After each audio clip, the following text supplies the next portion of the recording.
Hello. Today I'm in Dubai. I'm at the airport here in the Emirates business class lounge in Concourse B, and in this lounge they have a bar that's dedicated to Moët Chandon's champagnes. So in my glass I have some of the non-vintage Brut Imperial Rosé. So Moët Chandon, the largest champagne producer, based in Épernay, really the capital of champagne production. The house was founded in 1743 by Claude Moët. He was a Dutchman, that's why I'm having to be careful to pronounce the T in Moët rather than saying Moët. But really it was his great-grandson, Jean-Remy, that really brought the house to the fore, to the extent that by the early 19th century it was a brand that was known worldwide.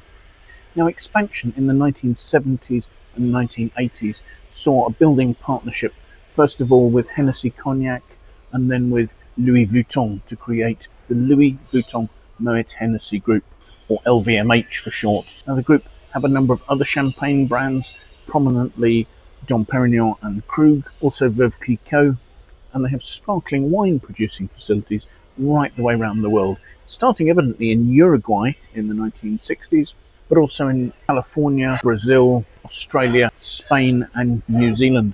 More recent times have seen them to expand into China and India. As well as their interests in sparkling wine, they also own a number of other prominent wine brands, such as the Cheval Blanc estate in Saint-Emilion and the fabulous Sauternes estate, Chateaux d'Yquem.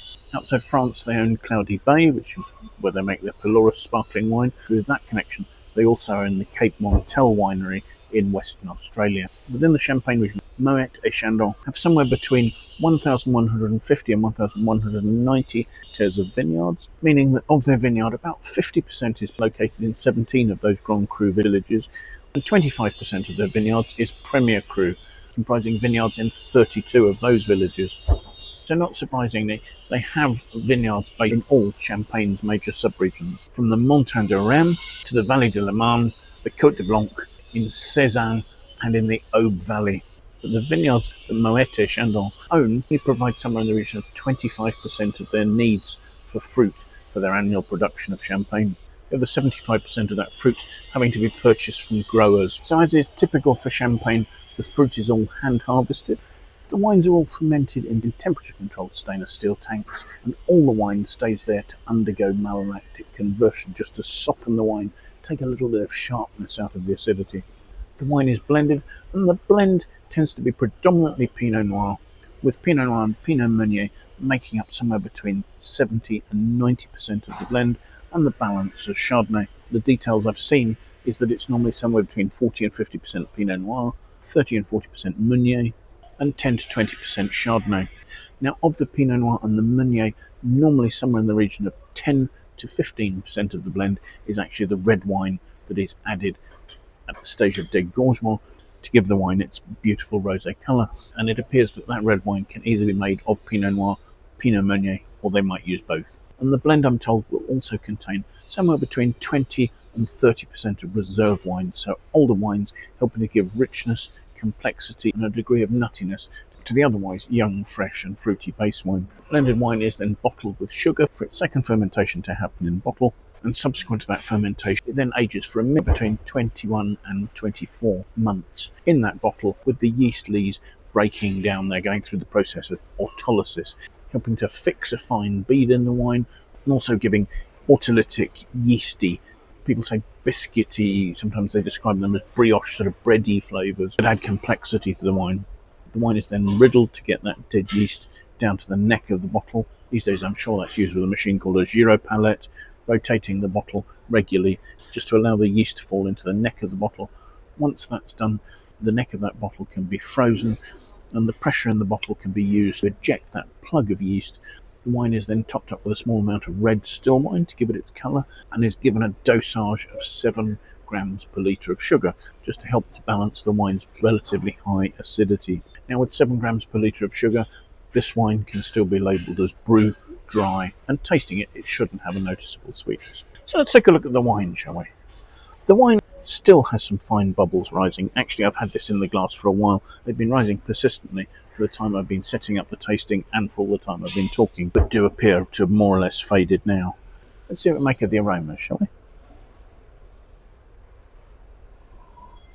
There's a lovely, bright, soft red fruit note. There's sort of ripe strawberries, a little bit of sort of slightly spicy raspberry, vibrant red fruit freshness, almost like a sort of a summer pudding or something like that.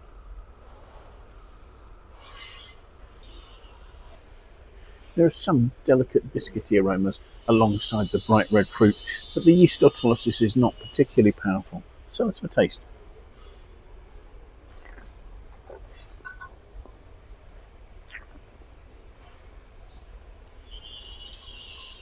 Actually, on the palate, there still is quite a pleasant mousse of soft bubbles. The wine is dry with plenty of good fresh red fruit, some quite prominent biscuitiness that's contrasting really nicely with vibrant, fruity, juicy strawberry notes. There really is a lovely red fruit perfume, and that's lasting quite well, leading on to sort of peachy notes. The acidity that's been supported by the sort of the freshness that's coming through from the bubbles is actually giving the wine quite a nice length of finish. In terms of weight, it probably has a little more body than most champagnes. There's a roundness to this quite vivid, clean fruit. And its richness and ripeness is giving almost peachy and apricot notes to a finish that's lasting really well. I certainly wouldn't say this is the most complex champagne you'll ever encounter. There are some really well integrated yeast autolysis notes, but actually the wine is reliant on its beautiful, fresh, lively fruit to carry it. Something that does particularly well.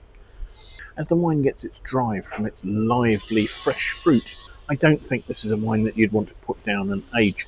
However, its weight, good acidity, and its well-defined flavours would actually make it quite a good partner for a number of foods. It's surprising how many food combinations a rosé champagne can pair with really well. I've seen good rosé work exceptionally well, for instance, with a pork belly. I took a look at the Wine Search aggregated critic score for this wine, and it scores 89 out of 100. In some ways, I think the wine might have been slightly hard done by that. I think it might be possible to argue that its really well-defined fruit, its concentration, and its freshness would make it worth 90 points out of 100. What it lacks to take it up that extra mark is that extra bit of complexity from yeast autolysis. At the same time, that shouldn't take away from the fact that in this style, this is a really attractive wine. I will, of course, leave a link at the bottom of the page to the Wine Searcher webpage for this wine, so you can find out where it's available and at what price. So thank you so much for watching. I do hope you've enjoyed the tasting. If you have, do please press the like button. That would be fantastic.